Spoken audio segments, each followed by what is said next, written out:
Dr Cheikh Tidiane Dièye est notre invité pour ce numéro de votre rubrique Inspiration et motivation.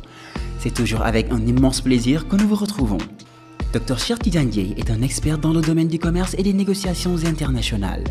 Titulaire d'une maîtrise en sociologie du développement à l'université Gaston Berger de Saint-Louis et d'un diplôme d'études supérieures suivi d'un doctorat en études du développement obtenu à l'Institut des hautes études internationales et du développement de Genève en Suisse, il est directeur de cours à l'Institut des Nations Unies pour le développement économique et la planification. Il enseigne dans de nombreuses universités africaines, notamment à l'UCAD, à l'université Assane Seck de Ziguinchor, à l'université Félix Houphouët-Boigny d'Abidjan, au TRAPCA à Achoura en Tanzanie. Dr Tidiane Dièye est membre de plusieurs comités techniques de la CEDEAO, notamment le comité régional de négociation de l'accord de partenariat économique et militant engagé et acteur politique indépendant.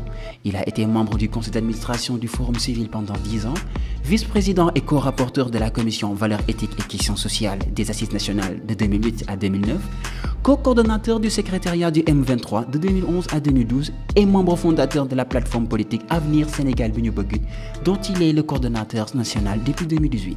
Un grand merci au Dr Cheikh Tidiane Dièye. Vous êtes source d'inspiration et de motivation. Je suis Cheikh Tidiane Dièye, citoyen sénégalais, né à Ziguinchor. Comme souvent mon nom ne l'indique pas, puisque Dièye c'est plutôt originaire du nord, du Gandiol. Mais par un heureux concours de circonstances, mon père ayant été commerçant, il est allé au sud, où je suis né, donc je me définis comme Casamançais.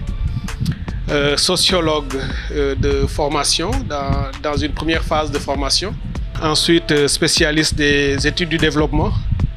Et après, docteur en études du développement. Et finalement, spécialisé à tout ce qui est gouvernance économique internationale, négociation internationale, et puis, etc., etc. Mais évidemment, citoyen sénégalais et africain. Je me définirais comme ça. Qu'est-ce qui vous fait lever le matin? C'est sans doute l'espoir et l'envie. L'envie parce que je suis quelqu'un qui en veut toujours, je suis quelqu'un qui en veut beaucoup, je suis quelqu'un qui cherche toujours des challenges à relever, des défis. Ça, c'est l'envie de me dire j'y retourne, je vais le faire. Et l'espoir, c'est l'espoir que je peux changer quelque chose de mieux et de plus chaque jour, plus que la veille. Je me dis à chaque fois, c'est un nouveau jour, un nouveau commencement, par une petite idée qui sortirait de ma tête, puisque je ne néglige pas les idées, bien au contraire, ce sont les idées qui gouvernent le monde. Et une partie importante de mon temps est consacrée à la réflexion pour faire changer les choses, pour faire avancer. Donc je me dis toujours, j'ai l'espoir que cette journée, je ferai un peu plus que la veille en sortant une idée, une pensée, une réflexion qui ferait avancer quelque chose ou quelqu'un. A priori, quelquefois, j'en sais rien du tout, mais je me dis, je m'y mets et forcément quelque chose apparaîtra. Et c'est souvent le cas, puisque en retournant au lit à la fin de chaque journée, je me dis, Alhamdulillah, d'avoir vécu cette journée, d'avoir, ne serait-ce que par une bonne pensée, une bonne action, une idée ou une petite réflexion, donner un sourire, faire avancer une idée, aider quelqu'un à renforcer aussi ses capacités à réfléchir et à continuer son chemin. Donc voilà. Au cours de vos études, quels sont les obstacles que vous êtes parvenu à surmonter? Il y en a énormément, comme beaucoup d'autres Sénégalais, puisque ma vie et ma trajectoire n'ont rien de spécifique, puisque la majorité des Sénégalaises et des Sénégalais de ma génération, des générations avant nous et peut-être aussi celles qui sont venues après, ont eu un peu les mêmes trajectoires, les mêmes défis. On a tous fait face quasiment aux mêmes contraintes. Et ça retourne un tout petit peu à notre histoire, puisque dès le primaire, moi je suis né d'une famille dont le papa comme la maman n'ont jamais été à l'école. Donc parfaitement analphabète, mais d'une intelligence incroyable, puisque ça vous montre que l'intelligence n'a rien à voir avec le fait d'avoir été instruit à l'école. C'est des gens d'une très grande intelligence. Donc ayant grandi dans un quartier à Ziguinchor, un quartier qui s'appelle Alouar, qui à l'époque quand on était petit n'avait ni eau ni électricité et rien de tout ça, d'une école c'était la seule. mais dirigé par un brillant directeur. D'ailleurs, plus tard, on lui a rendu hommage de différentes manières. Grandi dans un quartier où il n'y avait pas grand-chose, mais on était très heureux et il fallait affronter tout ça. Il fallait se forger un certain caractère pour tout de suite comprendre l'importance des études et y aller. Parce que quand papa ou maman ne pouvaient pas vous dire, voilà, vous avez appris la leçon ou pas, puisqu'ils ne savaient pas, la seule chose qui les intéressait, c'était de pouvoir dire, la composition est faite, tu dois être premier. Alors ça, ils comprennent parfaitement que quand on est devant tout le monde. Et c'est cela, en fait, surtout mon père, le principal marqueur de son attitude vis-à-vis de moi en ce qui concerne les études. C'était à chaque fois que je revenais étant premier de la classe, je voyais à travers son regard et ses yeux une très très grande fierté. Et c'est cela qui était un peu le moteur de tout ce que je faisais. En ce qui concerne ma maman, elle est partie malheureusement très très tôt. J'avais que 14 ans quand elle nous a quittés. Donc elle n'a pas vraiment pu, parce que j'étais en classe de CM2, c'est juste avant les résultats de l'entrée en sixième qu'elle est partie. Et donc il me fallait, c'était en fait aussi une source de motivation supplémentaire pour continuer à me battre avec un père qui est exceptionnel. Je disais qu'il n'a pas été à l'école, mais il était commerçant. Il était un commerçant relativement prospère, parmi les plus prospères de la ville de Ziguinchor à l'époque, mais qui avait fait un choix radical dans la vie. Quoiqu'ayant eu en ce moment-là la plus grande maison de la ville, qui était en centre-ville, il avait préféré aller vivre dans un quartier qui n'avait ni eau ni électricité. Et c'est là que nous avons grandi. Et c'est avec le recul que je me suis dit, voilà ce qui a forgé peut-être ma personnalité, c'est de nous avoir éduqués dans un contexte où il ne nous a jamais montré que la richesse matérielle, tout ce bling-bling des choses, Boy Town, c'était important. Non, bien au contraire, il nous a donné un goût de la vie simple, du combat, de se battre, de ne jamais essayer trop de se mettre en avant par rapport aux autres, mais plutôt de se battre pour avoir de quoi aider les autres, parce qu'on l'a vu toute sa vie durant dans le quartier. Sa voiture, c'était un peu l'ambulance du quartier qui transportait tout le monde, parce que c'était la seule. Le poste téléviseur qu'on avait dans notre maison, c'était le seul poste téléviseur à des kilomètres peut-être autour. Et puis un tas d'autres choses. Et c'était téléviseur batterie, c'était pas électricité, je vous avais dit qu'il n'y en avait pas. Et mon vélo, quand j'étais petit, c'était le vélo de tous mes amis d'enfance, etc. Et quand vous avez grandi comme ça, et donc il y a des difficultés, certes, parce que le contexte, quand vous êtes obligé d'apprendre les leçons à la lueur de la lampe à pétrole, c'est pas comme nos enfants aujourd'hui. Donc ça, c'est un peu les difficultés qu'on a vécues, mais ça n'a jamais été un obstacle. Hein. Ça a toujours été une source supplémentaire de motivation qui nous a poussé à aller de l'avant, à nous battre, à faire de très très bons résultats. Et c'est vrai qu'à l'époque, l'État aidait à motiver les jeunes. Parce que je me souviens, à chaque fois qu'il y avait après les compositions, tous les 3 mois, on nous recevait à la gouvernance pour donner des cadeaux. C'est le gouverneur lui-même qui donnait les cadeaux aux meilleurs élèves de toutes les écoles qui s'étaient bien classées. Donc après, c'était tout ça qui avait... en tout cas, l'école primaire, mais après le collège, le lycée, c'était plus calme. Il n'y avait pas de problème majeur. Jusqu'à l'université, j'ai été à Gaston Berger de Saint-Louis. Une sorte d'épisode que certains ont lu dans ma trajectoire comme étant quelque chose qui a été malheureux, mais qui pour moi a été peut-être le plus grand tournant de ma vie en ce qui concerne les études. C'était un voyage que j'ai effectué en 97 en Suisse, qui n'a pas été fructueux, et j'ai été obligé de rentrer.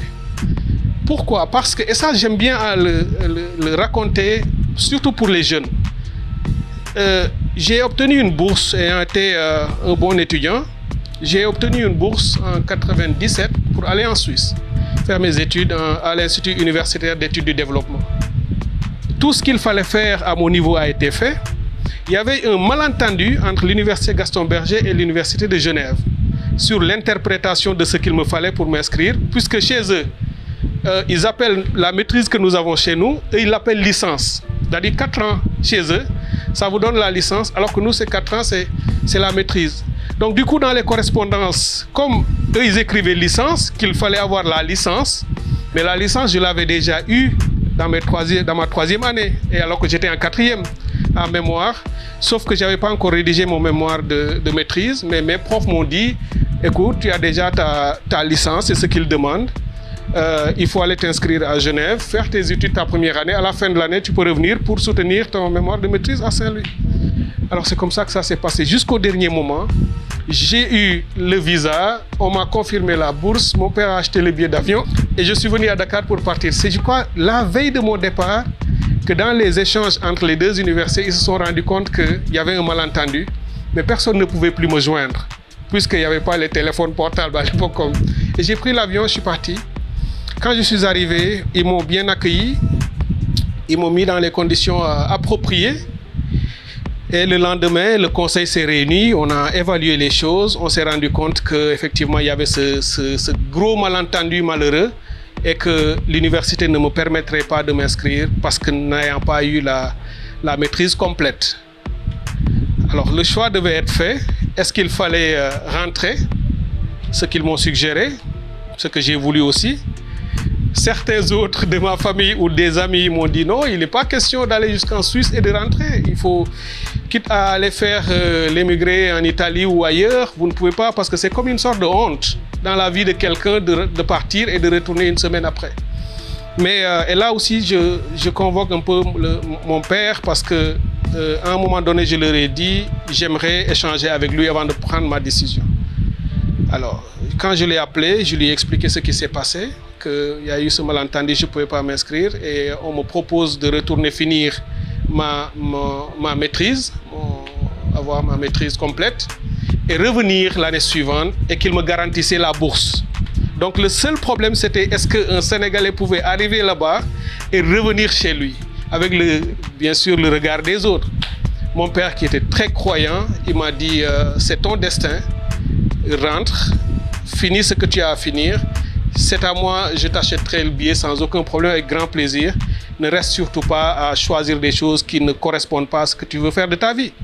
Alors j'ai ignoré tout de suite tout ce qui me demandait de quitter la Suisse pour aller en France ou de rester clandestin là-bas. Je suis rentré au bout d'une semaine.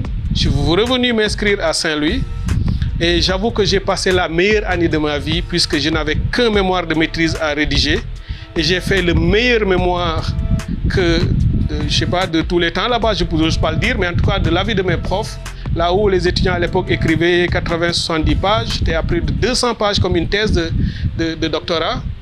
Et au moment de ma soutenance, ça aussi c'est un élément important dans la vie, mon père est venu de Ziguinchor pour assister à ma soutenance. Quand je l'ai vu dans la salle, je me suis dit, ça c'est lié un peu à mon retour, puisque c'est comme si Dieu avait écrit que cet homme-là, qui s'est battu toute sa vie, le seul de ses enfants qui arrivait à ce niveau dans les études, il fallait qu'il ait, lui, la chance de vivre ce moment dans une salle de soutenance, devant les professeurs, et que les professeurs avaient dit tout ce qu'ils avaient dit de bien sur moi.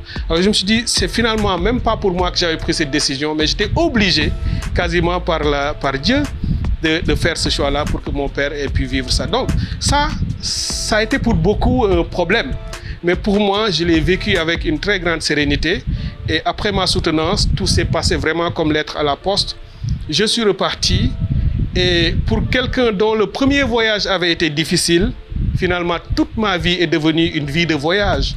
Et ceux qui me connaissent au plan professionnel et autres savent que je reste rarement un mois sans sortir au moins 2 fois du pays pour voyager par mon travail. Donc, c'est pour vous dire que ce sont des hauts et des bas, quelquefois des choses très très difficiles qui auraient pu pousser certains à renoncer ou à changer la trajectoire de leur vie.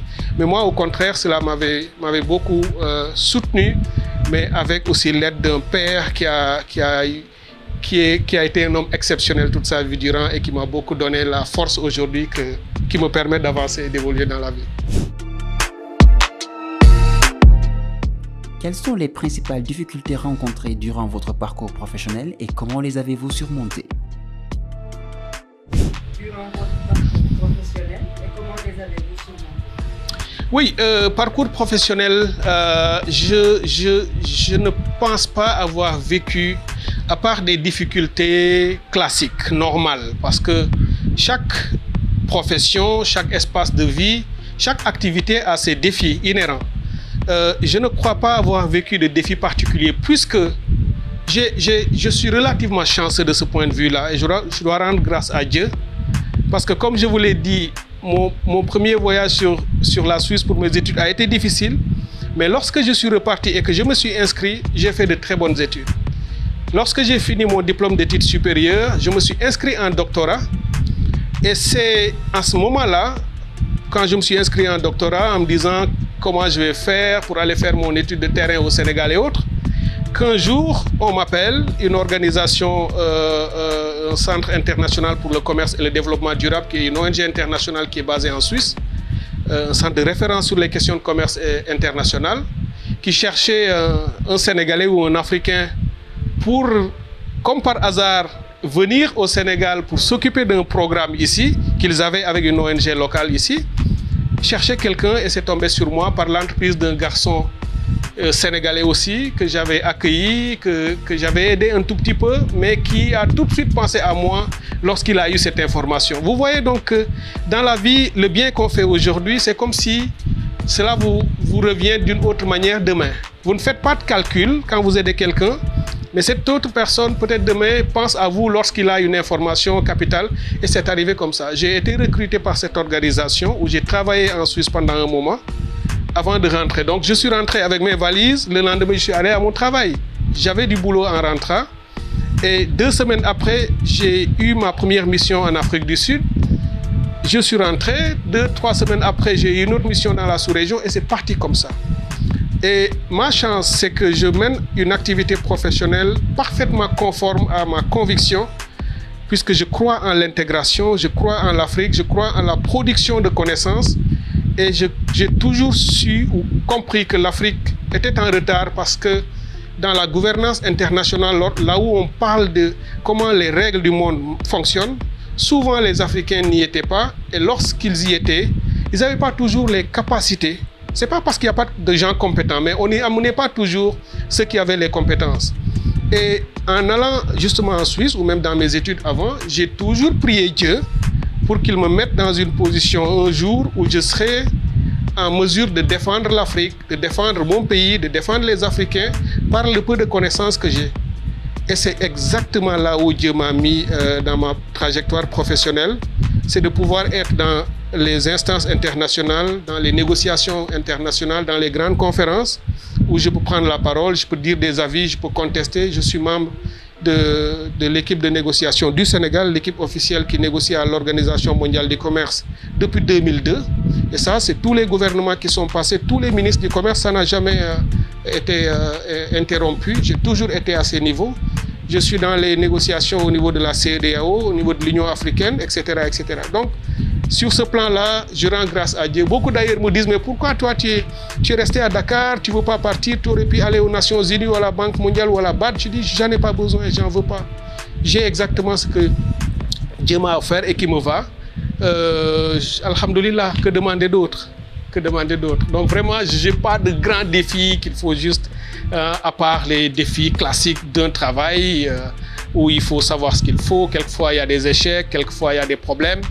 Mais quand on est persuadé que ça va avec la vie des gens et qu'on est calibré, on a les outils pour les affronter. Moi, j'aime affronter les problèmes et les résoudre. J'aime jamais les contourner, les problèmes. Parce qu'ils sont là de toute façon. Je les affronte, je me donne les moyens de les résoudre et alhamdoulilah, en général, on réussit à passer de l'autre côté. Quelle est votre plus belle réussite dans la vie? La plus belle réussite dans la vie, ce serait prétentieux de ma part de le dire maintenant, puisque j'espère vivre encore une trentaine d'années, ou 40, ou 50, ou 100. Et que j'espère que les plus belles choses que j'aurai encore à accomplir sont devant moi. Si je dois cependant faire juste un petit rétro pour dire de ce que j'ai déjà traversé, qu'est-ce qui a été la plus belle réussite, je dirais sans conteste que c'est ma famille, c'est mon épouse, ce sont mes enfants qui sont magnifiques. J'ai une famille, alhamdoulilah, qui est une famille adorable. Je touche du bois et prie pour que Dieu les préserve davantage et qu'ils grandissent dans la droiture, avec les valeurs dont j'ai hérité de mon père et de ma mère, que que j'essaie de leur inculquer et pour qu'ils soient meilleurs que moi. Parce que ce que je pense la plus grande réussite d'un être humain au soir de sa vie, c'est de pouvoir regarder derrière et de dire voilà ce que j'ai pu faire pour fonder une famille et les mettre en position de devenir aussi des gens valables et utiles à leur communauté, et de pouvoir se dire aussi qu'on a été utile à sa communauté, à sa famille, mais également à toute sa communauté. Et si de ce que j'ai fait, de ma petite trajectoire toute modeste, j'ai pu aider mon pays ou l'Afrique de l'Ouest, ou en tout cas ceux qui sont autour de moi, à avancer un tout petit peu, alors je pense que voilà, pour moi ce sont ça là les réussites qui me paraissent utiles en fait. Sur le plan professionnel, pouvez-vous partager avec nous l'une de vos plus grandes réalisations? Alors, sur le plan professionnel, il y en a beaucoup, mais je parlerai plutôt de choses structurelles, puisque on ne peut pas parler d'une activité, de dire j'ai réussi telle chose, mais lorsqu'on a réussi à mettre en place des processus et des choses qui s'enchaînent et qui peuvent changer après beaucoup d'autres choses en aval, je crois que c'est ça qui a été le plus important.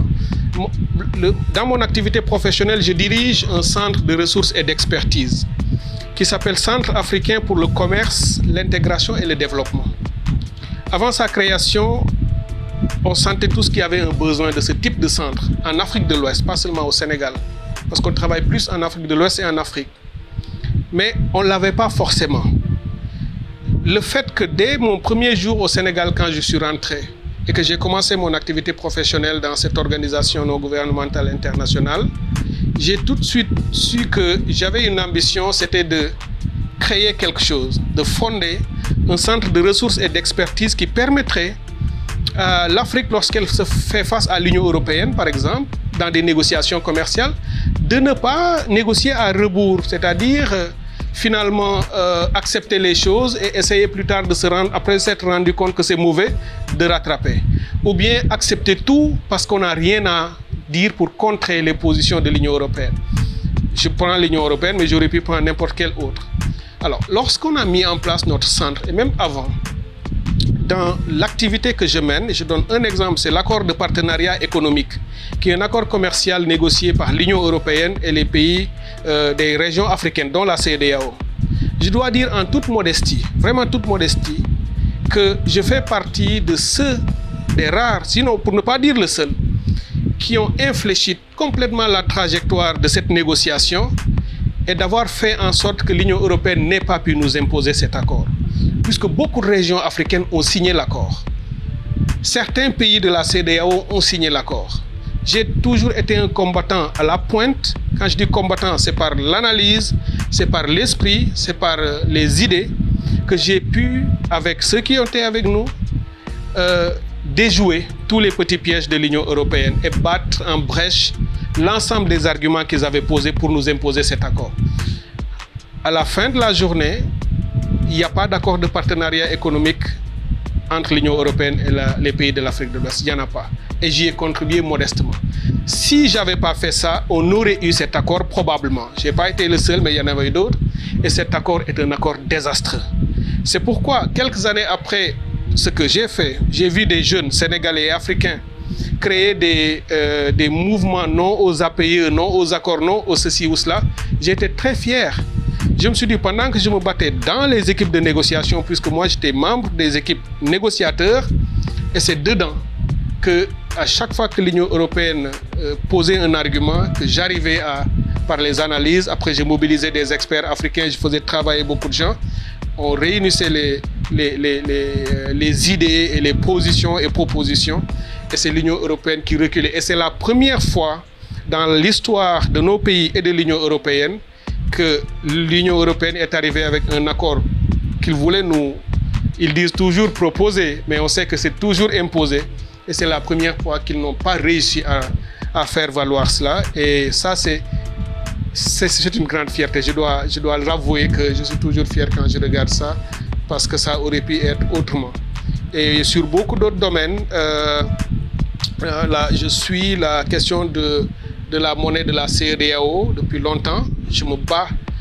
Récemment, quand on a dit on crée l'éco-IOMOA, alors que ce n'était pas à faire, je me suis battu pour qu'il n'en soit pas ainsi. Et j'ai dit, tant qu'on n'aura pas l'éco-CEDEAO, aucun autre éco ne doit exister.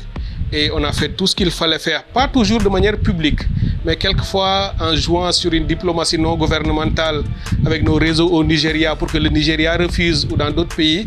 Ça, ce sont des choses qu'on fait toujours. Et voilà, c'est pas toujours au Sénégal. Au Sénégal, on me connaît toujours plus sous la casquette de la société civile avant, maintenant d'un acteur politique indépendant.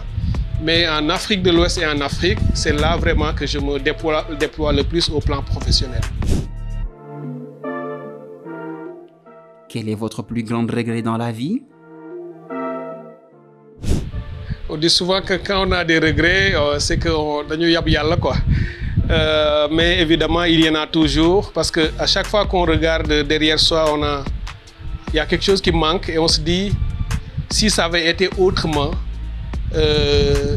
ça aurait été mieux pour moi. Et en racontant tout de suite mon histoire de tout petit, j'ai perdu une maman que j'ai connue jusqu'à 14 ans.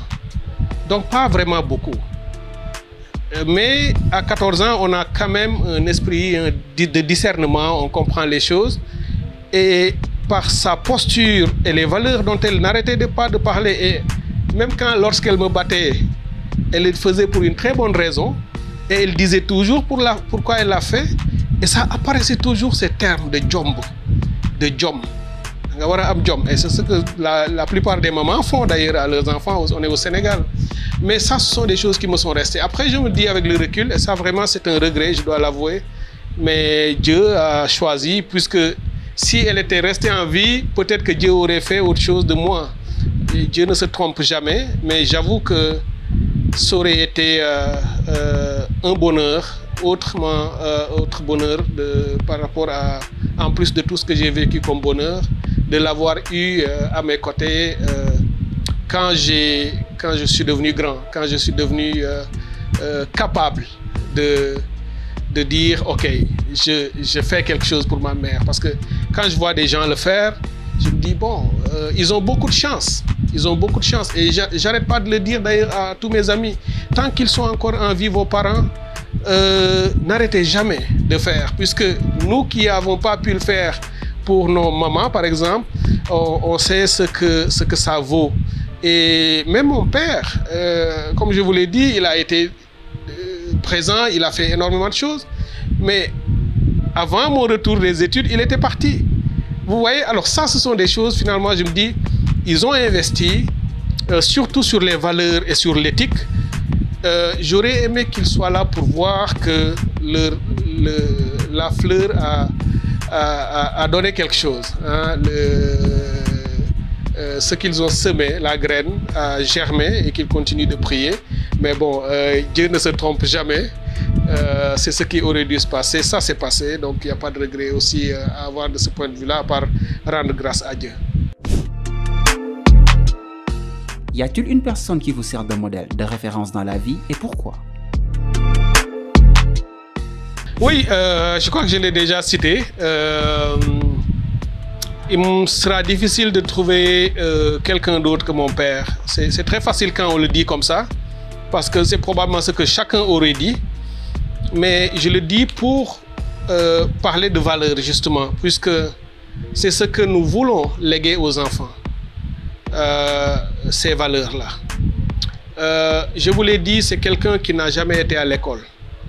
Mais j'ai jamais vu un homme aussi intelligent, un homme aussi courageux et prospectif, d'une capacité d'analyse. C'est pour dire que les études, c'est très bien, avoir des diplômes, c'est bien, mais avoir cette capacité à utiliser son intellect pour changer les choses et changer la vie des gens, ça, c'est encore mieux. Et c'est ce qu'il savait le plus faire.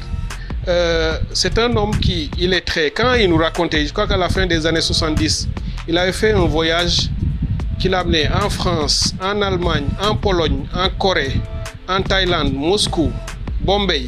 Lorsqu'il cite, c'était interminable pour un commerçant qui était allé faire une mission mission de partenariat. C'était organisé par le ministère du Commerce à l'époque.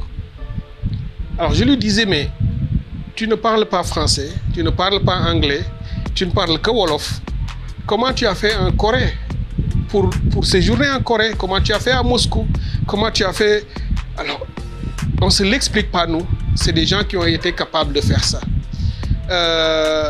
Dans sa vie avec les gens, lorsqu'il a quitté ce monde et qu'on l'a amené à Tivaouane, et que son marabout est venu après les prières et autres, on me raconte, parce que je n'étais pas encore revenu de la Suisse, on me raconte que le marabout avait dit une chose. Il a dit, cet homme, si couché, personne ne l'a jamais influencé au point de l'amener à faire quelque chose à laquelle il ne croit pas. Alors ça, j'ai vu ça de deux manières. Yobale, c'est-à-dire que quand les gens, le premier yobale, c'est le matériel, c'est-à-dire qu'il n'a jamais eu vraiment besoin d'un autre pour sa vie matérielle, pour sa famille, pour ses enfants et autres. Bien au contraire, c'est lui qui donnait aux autres. Mais l'autre, c'est plutôt immatériel, c'est dans les valeurs, c'est-à-dire qu'il ne faisait pas des choses auxquelles il ne croyait pas. En plus de la générosité, en plus de la solidarité cachée, ça aussi je l'ai appris de lui. Il faisait énormément de bien, peu de gens savaient tout ce qu'il faisait. Et ça, on connaît aussi beaucoup de pères de famille qui fonctionnent comme ça, et des enfants devraient apprendre beaucoup de ça. Et le plus fort, c'est l'honneur et le fait de s'interdire certaines choses. Moi, j'utilise souvent le terme « jomb », s'interdire de faire certaines choses, même lorsque les autres ne vous voient pas. Et ça aussi, ce sont des choses extrêmement fortes. Et voilà, c'est mon père, comme d'autres papas, qui sont des écoles de la vie, qui sont des universités qui étaient toutes proches de nous. Ceux qui parmi nous ont eu vraiment la chance de voir ça et d'en apprendre ont beaucoup appris. Et on l'a tout de suite vu quand on est parti dans d'autres contextes sociaux, comment cela nous a aidés. Et lorsqu'on est revenu après dans notre pays pour travailler, on a vu aussi que ces valeurs ont continué à nous accompagner, etc., etc. Après tout le reste, je suis aussi quelqu'un de très ouvert au monde. Il y a beaucoup d'autres références, de gens. À chaque fois que je vois des gens qui, sur le plan de l'éthique, de la vertu, de l'engagement pour leur peuple, pour leur communauté, font du bien, j'essaie de m'inspirer de leurs actes et de voir un peu comment ils ont réussi à faire ceci ou cela, à changer. Et le maître mot, c'est de s'inspirer de tous ceux qui ont réussi à être utiles à leur communauté. Et c'est ça que j'essaie de faire très modestement. Et donc, j'ai une référence principale qui est mon père, et puis les références secondaires où il y en a beaucoup certainement. Chez une personne, quelles sont les valeurs les plus importantes à vos yeux? Je dirais la générosité. C'est quelque chose qui m'habite, c'est quelque chose qui pour moi est fondamental chez l'être humain. La générosité, c'est cette aptitude à rechercher toujours le moyen de donner aux autres, de faire quelque chose pour les autres, de faire avancer d'autres, de ne pas toujours se mettre principalement au devant et de ne faire que pour soi-même. Parce que ça correspond à ce que je suis. Je voudrais faire autre chose, je ne pourrais pas. C'est comme ça. Ensuite, je crois beaucoup en la responsabilité des gens. Il y a un facteur chez nous Sénégalais que je critique tout le temps, c'est quand on a tendance à tout remettre ou tout mettre sur le dos de Dieu. Je n'arrête pas de dire, et je l'interdis à mes enfants, je le dis à mes amis et à mes proches. Il faut qu'on comprenne une fois pour toutes qu'à partir du moment où il nous a donné un libre arbitre, beaucoup d'intelligence, on dit d'ailleurs que la raison est la chose la mieux partagée. Il nous a dotés de toutes les facultés de discernement pour distinguer le bien du mal, ce qu'il faut faire et ce qu'il ne faut pas. on ne peut pas continuer à refuser d'assumer nos responsabilités sur nos vies. Il y a des choses qui nous échappent. Quand ça nous échappe définitivement, ça c'est l'œuvre du Créateur. Mais toutes les autres choses qui sont à portée de main, que nous sommes capables de réaliser, si nous ne les réalisons pas, c'est notre seule et unique responsabilité en tant qu'être humain doté de raison. Parce que Dieu a parlé à ceux qui sont doués de raison. Alors la responsabilité pour moi, c'est aussi fondamental.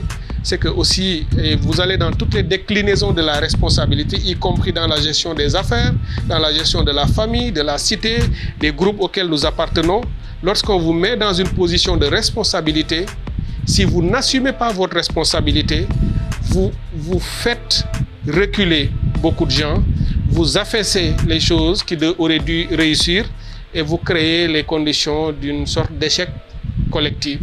Et ça, pour moi, c'est un des fléaux dans nos pays, en Afrique en général, au Sénégal en particulier, c'est d'avoir pas eu des gens ou d'avoir toujours des gens qui refusent d'assumer des responsabilités et qui trouvent toujours des sortes d'échappatoires ou des arguments pour expliquer pourquoi telle chose n'a pas marché, en ne jamais mettant le curseur sur eux-mêmes.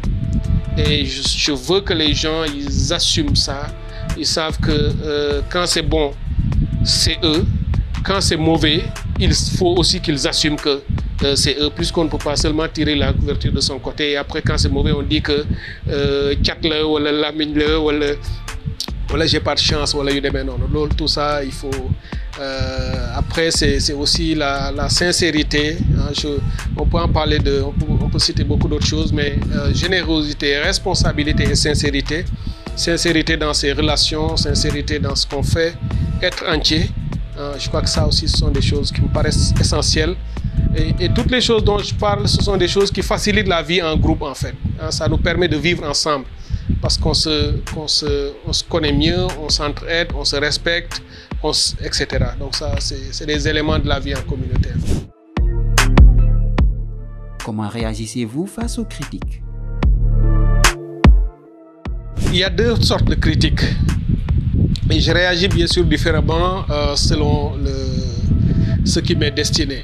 Quand une critique est positive ou quand elle est sincère, pas positive, hein, j'aime pas comme flatte, mais quand une critique est sincère, je l'écoute religieusement. Et même si ça fait mal, quelquefois on critique vraiment très fort, quand c'est sincère, j'en fais une sorte de levier, j'en fais un moteur en me disant c'est très bien, ça peut me faire mal sur le moment, mais c'est ce qui me permettra d'avancer. Et je dois comprendre pourquoi on m'a critiqué, pourquoi j'ai pas réussi à faire telle chose, pourquoi j'ai pas agi, pourquoi j'ai pas fait telle chose. Et cette critique-là devient constructive. Lorsque c'est une critique qui n'est pas sincère, ou qui est juste destinée à faire mal ou autre, je n'y prête pas attention, puisque si c'était le cas, on perdrait beaucoup de temps. Je me dis toujours que je n'ai aucun problème avec quelqu'un dans ce pays. On est 17 millions à peu près. Peut-être qu'il y en a qui auraient des problèmes avec moi, peut-être. Et moi, Cheikh Tidiane Dièye, je me dis, j'ai aucun problème avec un Sénégalais. Je n'ai pas maille à partir avec quelqu'un. Il n'y a aucune animosité. En tout cas, j'en connais pas, ni dans mon entourage, ni ailleurs. Je sais qu'il y a des ennemis, des adversaires, c'est humain. Mais j'essaie de ne pas prêter attention à ce genre de choses.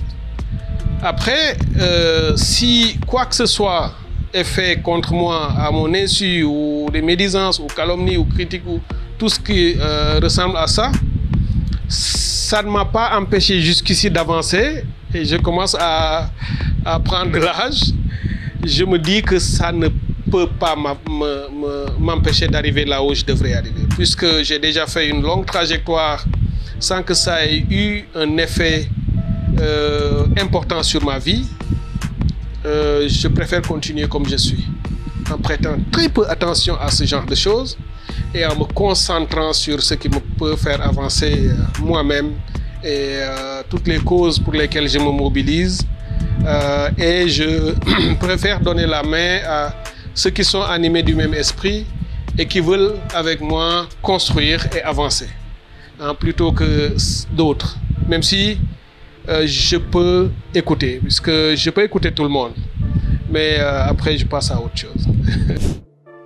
Quels conseils donneriez-vous aux jeunes, lycéens, étudiants et jeunes professionnels? C'est de faire ce qu'ils font, d'être ce qu'ils sont. J'ai un prof à l'université qui a été un brillant prof je disais que mon père m'a forgé sur beaucoup de choses.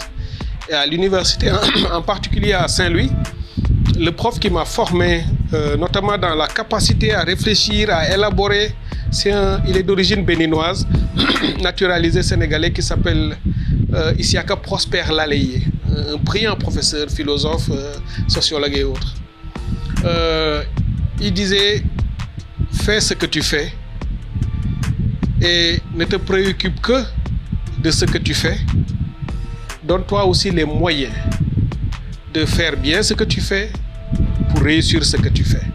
Quand je faisais mon mémoire, je vous ai dit cette expérience malheureuse pour certains, mais finalement que moi je ne juge pas puisqu'elle a été extrêmement positive dans le reste de ma vie. C'est lui qui m'encadrait. Quand je suis rentré, il m'a accompagné pour ma mémoire de maîtrise. Et il me disait, je veux que toi et moi, on soit ensemble pour faire le meilleur mémoire de maîtrise de cette université. Et c'est là que dans nos discussions, il revenait tout le temps sur un certain nombre de choses. Et il m'a montré de quoi j'étais capable. Il m'a aidé vraiment en tant qu'étudiant à savoir que même en maîtrise, je devais être capable de réfléchir comme si j'étais en doctorat. Et il avait réussi à le faire.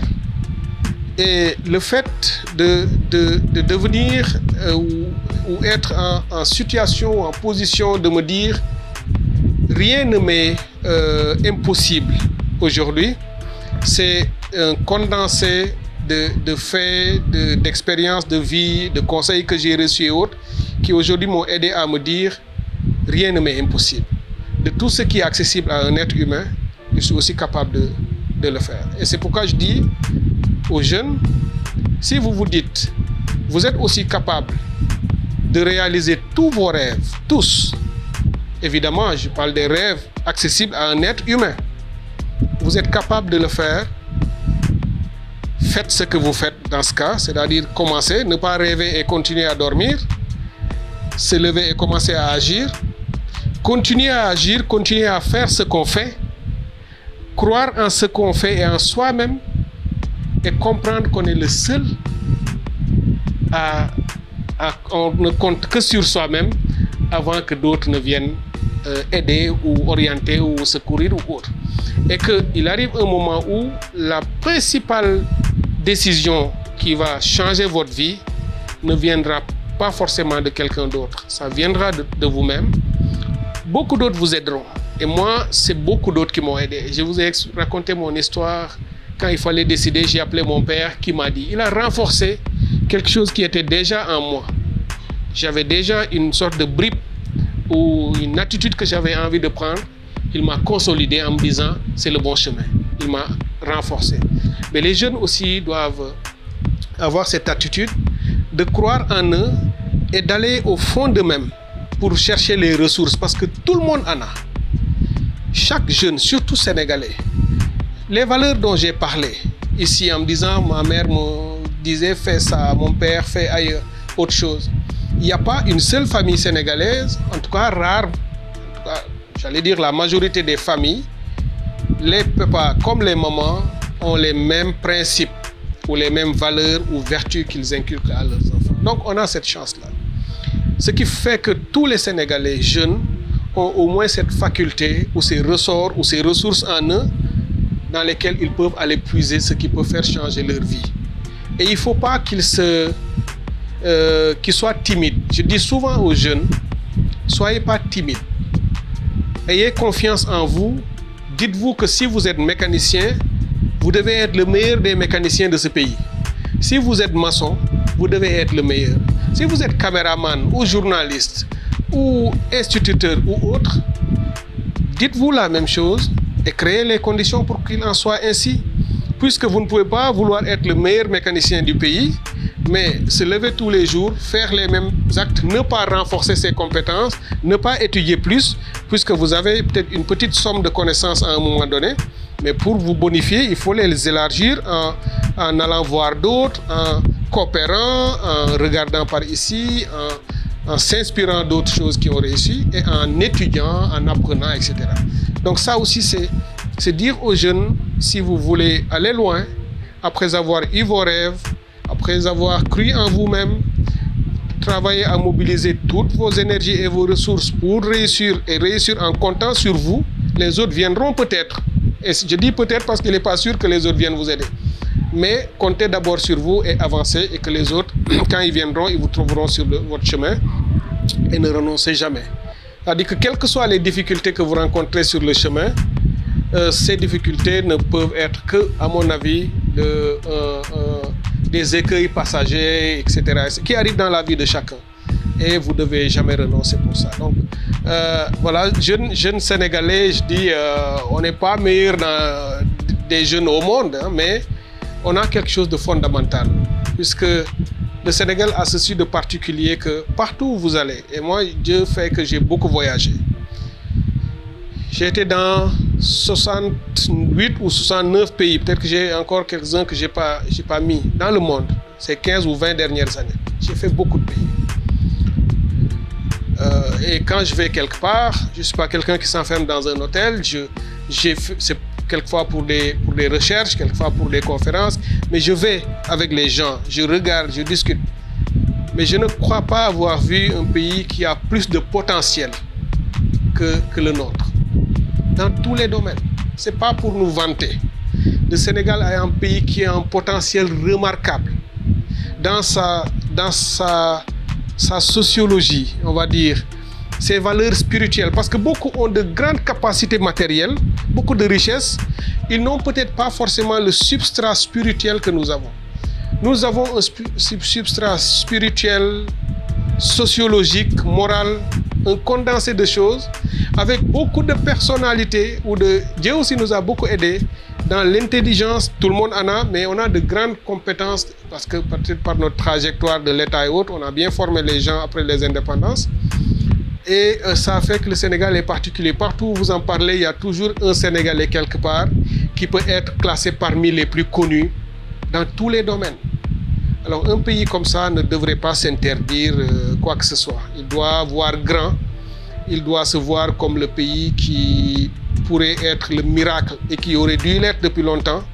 On parle de miracle asiatique en parlant de Corée, de Singapour et autres. On devrait pouvoir parler de miracle africain en parlant du Sénégal depuis longtemps. Mais bon, ne désespérons pas. Je crois qu'on a des jeunes qui sont capables de lever ce défi.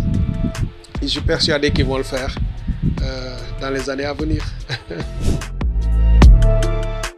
Qu'est-ce que vous aimeriez encore réaliser dans votre vie? Beaucoup de choses. Faire encore plus si j'ai déjà fait modestement pour le pays. Parce que moi, je ne suis pas de ceux qui... Souvent, on les entend dire « Oui, je veux entrer dans le gouvernement pour travailler pour mon pays » ou « Je veux... » en pensant que seulement ceux qui sont en politique ou ceux qui sont dans l'État font des choses pour leur pays. Non, je pense que nous avons tous ceux qui sont dans l'appareil d'État, ceux qui sont dans d'autres appareils, qui sont dans le privé, dans le non gouvernemental, les artisans et autres, tous travaillent et aident leur pays à avancer. Dans le domaine qui est le mien, continuer à en vouloir toujours. Je l'ai dit, ce qui me fait me lever le matin, c'est l'envie et l'espoir. Garder ces deux facultés pour pouvoir aller encore plus loin et arriver à produire plus en termes de connaissances. J'ai un projet des livres que j'aimerais réaliser pour partager ce que j'ai vécu, pour donner la chance à beaucoup d'autres jeunes Africains et peut-être non moins jeunes à pouvoir s'inspirer aussi du peu qu'ils peuvent tirer de ce que moi j'ai vécu, comme je tire aussi quelque chose de ce que d'autres ont vécu. Je veux être de ceux qui, aujourd'hui, demain, plus tard, contribueront à faire réaliser le Sénégal pour lequel nous nous mobilisons tous. Je l'ai dit, ce pays a doit être complètement différent de ce qu'il est aujourd'hui. Nul n'est satisfait de ce que notre pays est. Et c'est regrettable et cette insatisfaction est d'autant plus grande que nous savons que nous avons la capacité de faire 10 000 fois plus que ça. Alors, je veux juste être de ceux qui vont créer les conditions, je dis créer les... pas forcément réaliser ça, peut-être que c'est la prochaine génération qui réalisera ce rêve que nous avons pour le pays. Mais contribuer au moins à amorcer, à ouvrir la rampe pour que les choses démarrent vraiment, puisque les conditions ne sont pas encore absolument installées. Puisque notre pays en ce moment a besoin de refonder un certain nombre de choses, en commençant par son modèle éducatif. Parce que tel qu'il est, si nous le laissons comme ça, il ne nous conduira nulle part. Nous sommes complètement désaxés. C'est-à-dire que dans nos têtes et nos volontés, nous voulons aller à droite, mais tout dans notre système éducatif nous a configurés pour aller à gauche, jusqu'au moment où nous nous parlons, en dépit de ce qu'on dit. Alors, tant que nous ne remettons pas les choses en l'endroit, nous aurons du mal. Et le travail, quand je dis réunir les conditions, c'est justement faire en sorte de faire revenir et s'accorder, créer un dispositif collectif où nous verrons tous de la même façon, nous irons dans le même sens sur ce que nous voulons faire du pays et qu'est-ce que nous devons faire pour y arriver. En principalement travaillant sur le modèle éducatif pour créer un citoyen sénégalais avec les valeurs qui nous sont propres, ouvert au monde et qu'il ne soit pas, qu'on n'ait pas une sorte de dualité ou bien de citoyens à plusieurs niveaux, parce que c'est le cas. Le citoyen produit par l'école classique où nous allons et nos enfants vont, c'est pas le même que le citoyen qui sort des daras. C'est pas le même que le jeune qui n'est ni à l'école ni dans les daras, mais qui fréquente la rue, ne va pas à l'école et puis grandit un jour. Ils seront tous sénégalais, mais ils ne répondront pas aux mêmes principes vis-à-vis de la République. Ils ne croiront pas aux mêmes choses. Ils ne seront pas sénégalais de la même façon. Et ils ne se connaîtront pas. Ils ne se comprendront pas. On aura des Sénégalaises et des Sénégalais qui seront dans l'espace public sans se respecter parce qu'ils ne se connaissent pas, chacun se croyant meilleur que les autres et chacun voyant le Sénégal ou ses trucs à sa propre, comme voir midi à sa porte. Et il pensera que voilà, c'est que par ceux qui ont été dans les daras que ça se réglera. Ceux qui ont été à l'école penseront que seuls les diplômés qui sont dans l'État vont construire le pays alors qu'il n'en est rien. Et les autres, etc., ils se verront en chaîne faïence. Il faut revenir à quelque chose de plus uniforme, avec un modèle qui nous donne une envie, qui nous donne une orientation pour nous dire voilà le Sénégal que nous voulons construire et voilà comment on y va, voilà le type de Sénégalais que nous devons bâtir, puisque je dis tout le temps que plan Sénégal émergent ou plan de stratégie de développement, c'est bien, mais tant qu'on ne règle pas la question à la base avec l'humain qui doit porter le développement, on a beau se battre, on n'ira pas loin parce que c'est d'abord la base, c'est le social, c'est l'humain, c'est comme une fondation dans un bâtiment. C'est ça qu'il faut établir avant de construire les murs. Voilà. Votre mot de la fin à l'endroit de la jeunesse. Alors, puisque déjà ceux qui sont en face de moi sont des jeunes, me réjouir très fortement de votre initiative, de vous féliciter pour ce que vous faites, pour contribuer aussi, et vous êtes la preuve en fait de ce que je disais tout à l'heure, qu'on n'a pas forcément besoin d'être à la position du président ou des ministres ou autres pour être utile à sa communauté. Ce que vous êtes en train de faire avec moi, vous l'avez fait avec d'autres. Et chaque jeune qui regarde le fruit de votre travail et qui s'en inspire pour ne serait-ce qu'en tirer un minimum qui change sa vie demain, vous aurez réussi à faire quelque chose de remarquable. Puisque dans le monde de l'immatériel, du qualitatif, ce n'est pas comme 1 + 1 = 2. Vous pouvez faire une bonne action dont l'effet est quelque chose qui se démultiplie à infini. Parce que c'est comme quand vous partagez une connaissance. Je partage ma connaissance, je ne diminue pas celle que j'ai. Je multiplie parce que ça va grandir dans d'autres esprits. Et c'est pour cette raison que vous, étant jeune, ayant pris cette initiative de faire ce genre de projet, pour partager avec les jeunes et les renforcer, c'est quelque chose de fondamental. Et je voudrais vraiment vous encourager et vous féliciter. Vous avez choisi ma toute modeste personne. Je ne sais pas si j'ai grand-chose à apprendre aux jeunes, mais c'est un exercice qui me fait beaucoup plaisir parce que effectivement, ça permet de contribuer modestement à ce ressourcement moral des jeunes, et j'y crois. Le doyen Cheikh Hamidou Kane, que vous connaissez sans doute, l'auteur de l'aventure ambiguë, il y a quelques années, je travaillais avec lui dans les assises nationales. C'était en 2008-2009. Les assises nationales, vous voyez un peu ce que c'est. Il m'a appelé un jour parce que je suis allé m'inscrire dans sa commission dont il était le président. C'est la commission valeurs, éthique et questions sociétales. Donc ce n'est pas un hasard de tout ce que j'ai raconté sur moi et ma vie. Je suis allé m'inscrire dans la commission qui travaillait sur l'éthique, les valeurs et les questions sociétales. C'est-à-dire comment changer le Sénégal, les Sénégalais, pour qu'on ait un pays différent. Je m'inscris, au bout de quelques réunions, il m'appelle. Il me dit, Cheikh Tidiane, je voudrais que tu sois mon vice-président. J'étais encore plus jeune, ça c'était une douzaine d'années. Je lui dis, mais doyen, je suis peut-être trop jeune pour le moment pour être votre vice-président. Choisissez parmi les grandes personnalités qui sont dans cette commission. Il me dit, non, moi je voudrais que toi tu sois le vice-président parce que par ton âge justement et tel que je te connais, tes compétences et autres, et avec moi. Et j'ai tout de suite compris le passage de témoin qu'il essayait d'invoquer là. Hein, la génération plus la sienne pour porter le... Et lorsqu'on a fait ce travail, au moment de produire notre rapport, moi je leur avais dit, parce qu'il était là avec Amadou Mokhtar Mbow, j'ai dit si je devais résumer les assises nationales dans un seul concept, je prendrais le concept de générosité. En le pointant et en disant, lorsque je lisais son livre, L'aventure ambiguë au collège, je crois, je ne pouvais jamais m'imaginer, j'aurais pas pu, et personne n'aurait pu mettre dans ma tête qu'un jour viendrait où moi, jeune collégien qui lisait L'aventure ambiguë, je serais un jour assis avec l'auteur de ce livre, doyen Cheikh Hamidou Kane, autour d'une table, travaillant pour le pays. Je n'aurais pas pu imaginer ça. Alors, je lui ai raconté ça, je dis à toute l'assistance, pour moi c'est ça la générosité.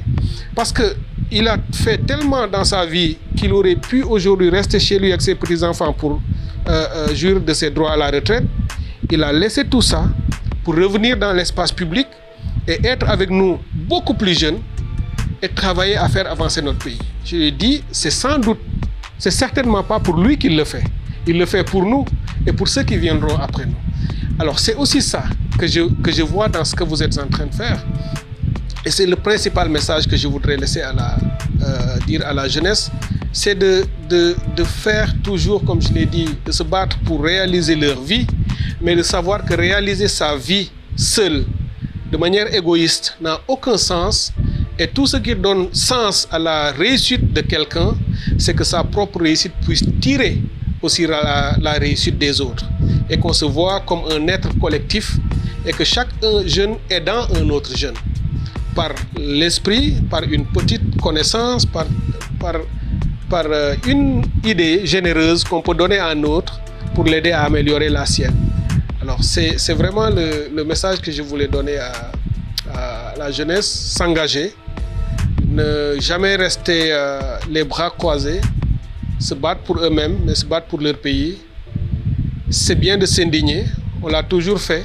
Quand on était à l'université, on se criait, mais maintenant qu'ils ont plus de chances que nous de s'engager dans l'espace public, pas forcément politique, pas forcément dans les partis s'ils ne le veulent pas, mais il y a beaucoup de façons de s'engager dans l'espace public pour changer le cours de l'histoire et contribuer à la réalisation des rêves collectifs de sa communauté. Donc c'est à cela que je les appelle. Et merci pour cette invitation, pour cette idée et pour tout ce que vous êtes en train de faire.